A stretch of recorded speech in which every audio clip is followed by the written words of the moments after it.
Okay, so I got my oil analysis back from Blackstone Laboratories and the results are very good. Okay, if you own a Toyota or a Lexus with the V35A engine, you're going to want to see the results that I got and the process that I followed to break in my engine. This is great news. Let me go show you what I found.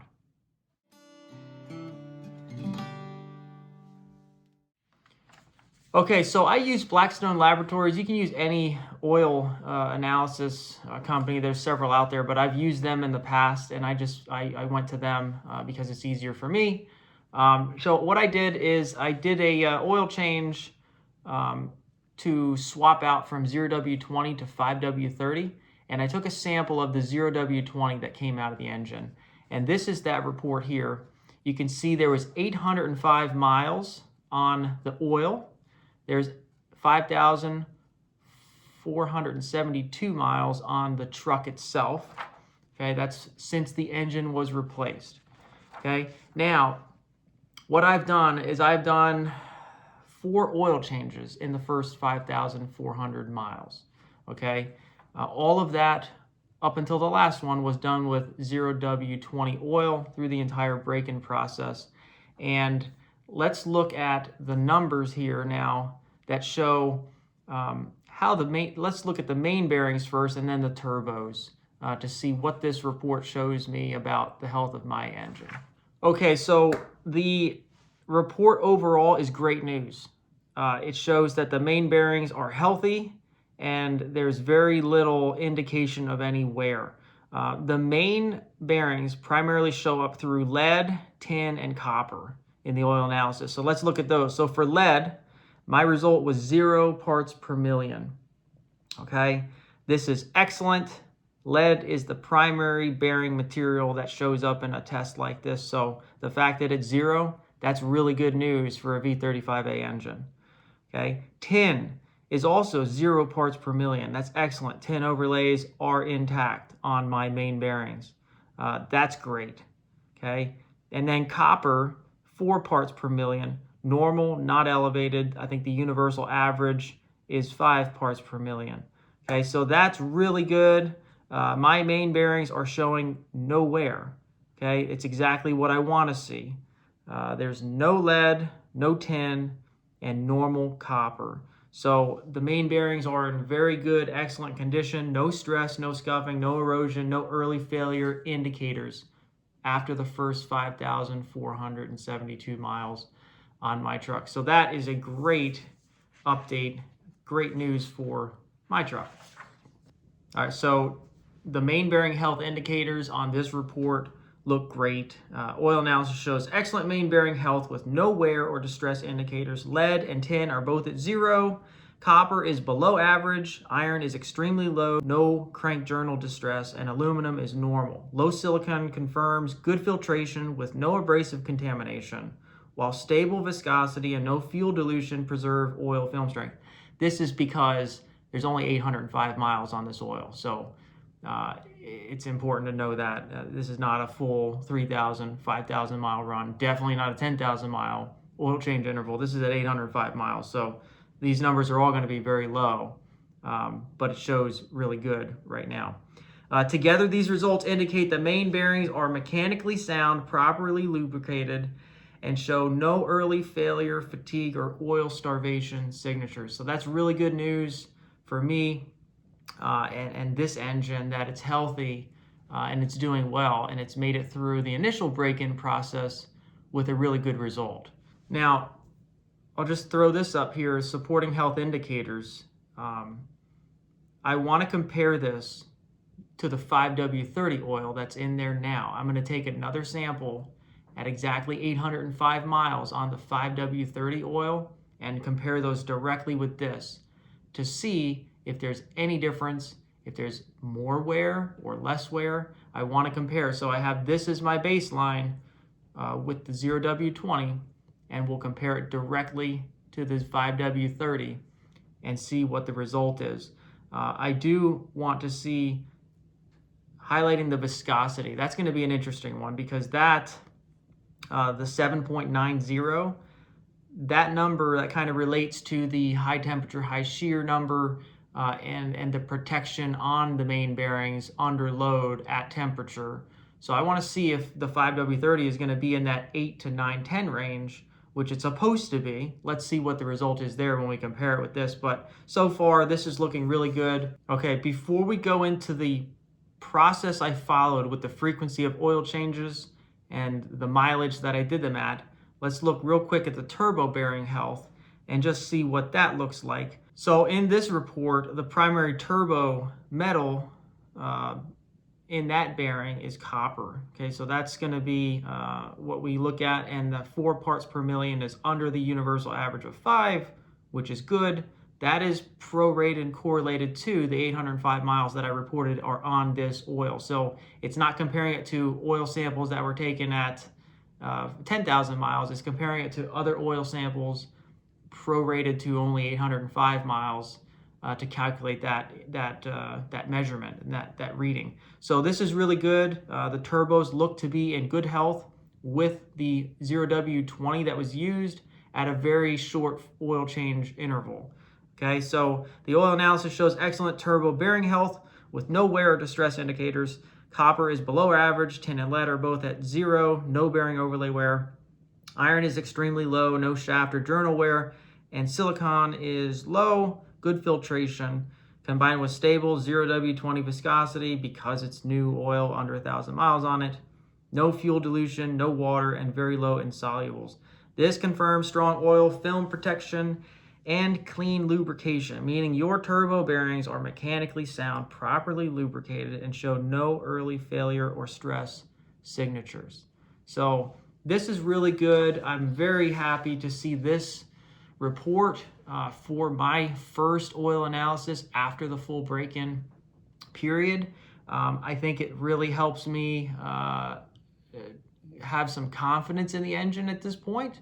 I think it's off to a really good start. So we shall see what the future holds for this engine and my truck in particular. But so far, so good. This is working, okay? And this is really good news for anyone who owns a Tundra or a Lexus with the V35A engine or a Sequoia, because it shows that there is a correct way to do this that might work. And even with the flaws in the engine design, we can mask those. And one of the key things, probably the most important thing we can do, is short oil change intervals. No matter what oil you choose to use, whatever viscosity you choose to use, the most important thing you can do is changing your oil much shorter, in much shorter intervals than what Toyota recommends in the manual.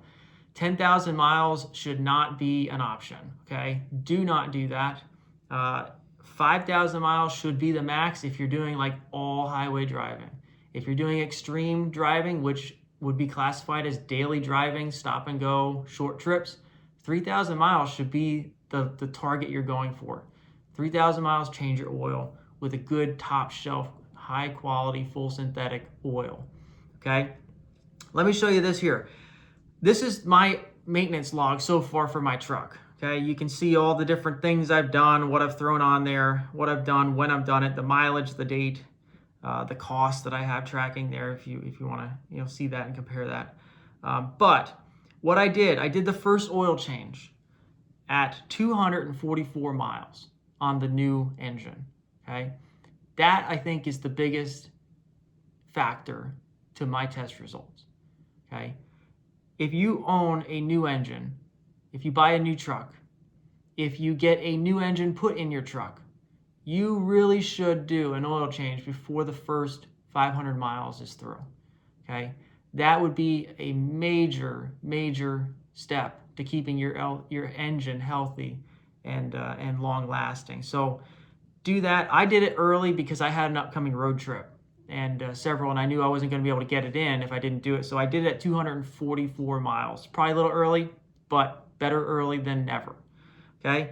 So then I did the next oil change at 2,634 miles on that oil. So 2,634 miles later, after that first oil change, I did my next oil change. Still well under the 3,000 mile limit, well under the 10,000 mile interval, okay? The only reason I did not do an oil change at 1,000 miles or 1,500 miles was because I was road tripping and out with the truck. I didn't have the ability to do that.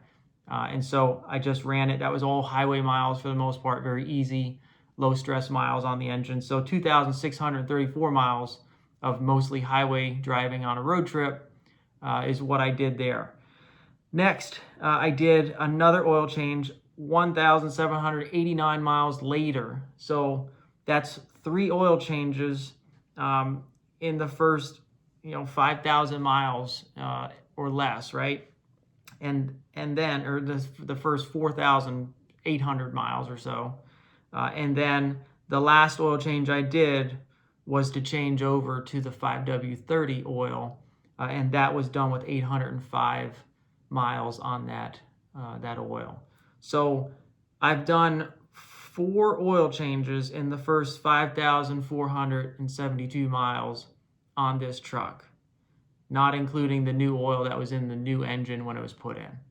Okay, so I think that's the key. If you're looking at how to keep your engine healthy, how to give it a good first start to its life, you've got to do these oil change intervals, keep them short, and it's critical to do that first oil change before, right around the 500 mile mark or a little before.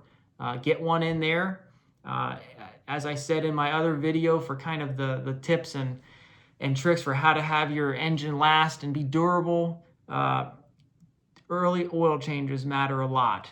There's a lot of analysis on that, and it shows that it does help significantly with engine wear and engine life if the owner takes care of it very nicely in the very beginning of its life. Okay, so keep that oil changed, and change that first oil change around the 500 mile mark when you get your new engine or when you buy your new truck.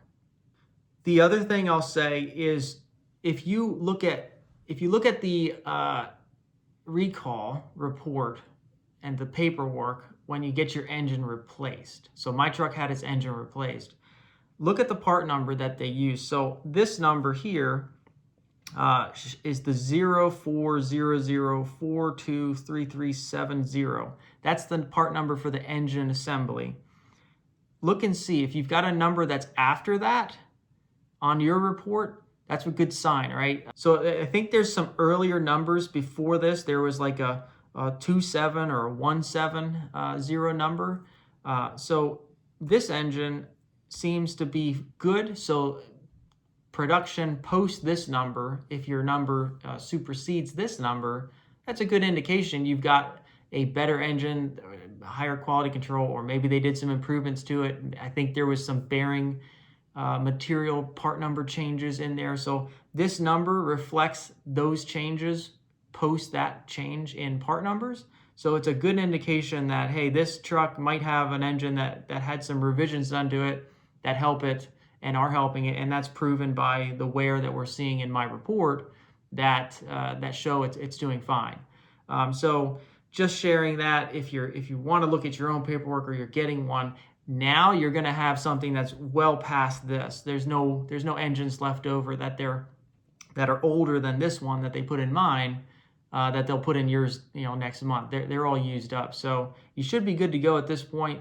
If you had an early engine replacement, that's where you might want to look at this and see if your number is before this or after that, and compare it and see what you might need to consider with your engine, how to maintain it, if it had the improvements or if it's maybe still with the old design, the older components that could potentially be higher maintenance and flawed. So overall, I think this is an excellent result for the oil analysis. I wasn't sure what to expect. I was concerned to see maybe some higher readings on the copper, the lead, and the tin, but showing 0 and 0 and 2 of those that are significantly linked to main bearings is a great sign. So I wanted to share these results with you. I wanted to share the process that I followed, the critical step of doing an early oil change before that first 1,000 miles, right around the 500 miles is probably the best. So make sure if you have one of these trucks, do that if you can. Take care of your truck. It's a good sign that this is a good report for our engine, our truck. I think it can be a good engine if it's taken care of properly. And the biggest thing we can do is these short oil change intervals. So I wanted to share that with you, share the results. I will do another test with the 5W30 at 805 miles exactly, and we'll compare it to this report here, and we'll be able to see really good indication of, does 5W30 make a difference, make it better, make it worse compared to the 0W20. So good news, even if you're going to stick with 0W20 in your truck, do short oil change intervals. Make sure you do that. If Toyota won't do it for you at the dealership, go find an independent mechanic who can, because that is the very important step that shows that this can work if you follow a shorter oil change interval. All right, so I hope this helps. I want this channel and all of my content, my videos are focused on how do we keep our Toyotas healthy and durable and long lasting. So if you're interested in that topic, subscribe, follow. I want to make sure that my Toyotas last and stay on the road and keep working for me. And I want to share what I'm learning with you so that we can all benefit and have some trucks and vehicles that serve us well. So yeah, hope this helps, and we will see you on the next video. Thanks, guys.